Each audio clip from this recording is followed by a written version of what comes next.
Halo warga waras, hari ini kita harus bicara serius. Kita gak akan bahas gosip artis atau drama receh.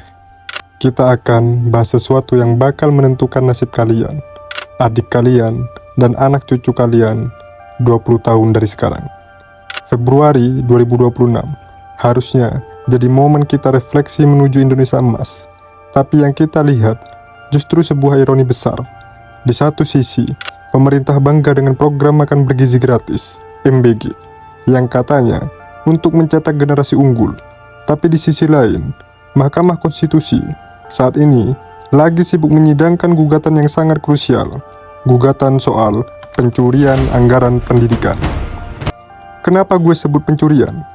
Karena konstitusi kita itu sakral. Pasal 31 ayat 4 UUD 1945 bilang, negara memprioritaskan anggaran pendidikan sekurang-kurangnya 20% dari APBN. Titik. Gak ada catatan kaki di sana yang bilang boleh dipakai buat beli susu atau makan siang. Hari ini kita akan bedah, benarkah kita sedang memberi makan perut anak bangsa, tapi di saat yang sama kita membiarkan otak mereka kelaparan karena fasilitas pendidikan yang sekarat. Mari kita bedah kebobrokan dari sisi sistem. Kalian tahu nggak apa itu creative accounting? Itu adalah istilah keren untuk ngakalin angka. Pemerintah tahun 2026 ini memasukkan dana puluhan triliun untuk program MBG ke dalam pos anggaran pendidikan. Secara administratif, mereka bisa klaim, kami sudah penuhi 20% anggaran pendidikan. Tapi secara fungsional, itu penipuan publik. Kenapa?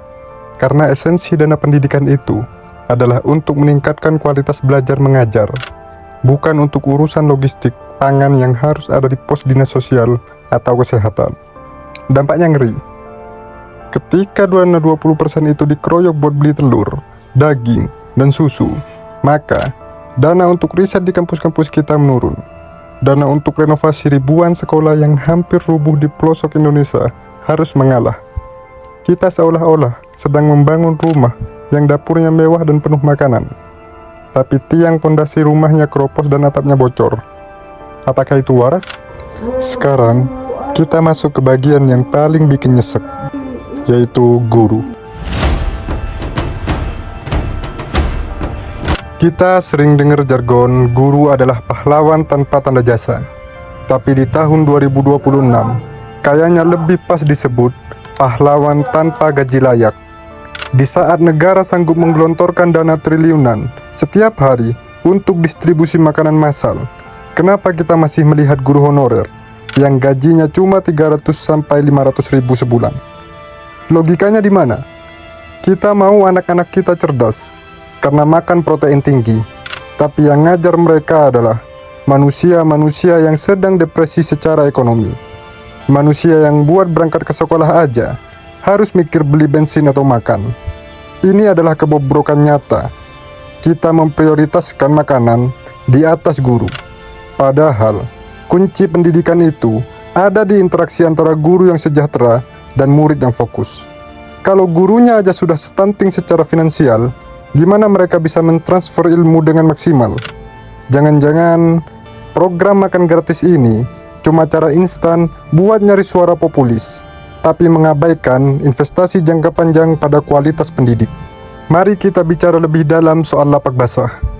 Program MBG ini melibatkan rantai pasok yang luar biasa panjang, dari kontraktor catering, supplier daging, sampai distribusi ke desa-desa terpencil. Kalian tahu apa artinya itu di Indonesia? Potensi korupsi masif. Anggaran yang cair tiap hari untuk makanan itu sulit banget diawasi 100%. Kita sudah kenyang lihat kasus korupsi bansos. Sekarang, bayangkan proyek serupa, tapi terjadi setiap hari sekolah sepanjang masa. Berapa banyak potongan yang terjadi di tiap piring anak-anak kita? Lebih jauh lagi, saya khawatir kita sedang menciptakan stunting intelektual. Kita bangga anak-anak kita badannya tinggi, tapi mereka tumbuh di sekolah yang gak punya perpustakaan, gak punya laboratorium, dan gurunya gak punya motivasi mengajar. Hasilnya, kita bakal punya jutaan tenaga kerja yang fisiknya sehat, tapi gak punya critical thinking. Mereka cuma bakal jadi buruh kasar di negeri sendiri. Sementara posisi strategis dan teknologi dikuasai orang asing karena sistem pendidikan kita kalah kelas. Inikah Indonesia emas yang dijanjikan? Guys, video ini bukan untuk melarang anak-anak kita makan enak. Kita semua mau anak Indonesia sehat. Tapi caranya jangan dengan merampok hak mereka untuk mendapatkan pendidikan yang berkualitas. Pemerintah harusnya bisa lebih kreatif. Potong anggaran perjalanan dinas pejabat yang gak jelas manfaatnya. Hentikan proyek-proyek mercusuar yang cuma buat gaya-gayaan. Jangan dana pendidikan yang dikorbankan. Karena sekali pendidikan kita hancur, butuh satu generasi atau 25 tahun untuk memperbaikinya. Gugatan di Mahkamah Konstitusi bulan Februari 2026 ini adalah benteng terakhir kewarasan kita. Kita harus kawal ini. Kalau MK memperbolehkan anggaran pendidikan dimakan, maka kita sah mengubur mimpi Indonesia emas 2045. Apa pendapat kalian?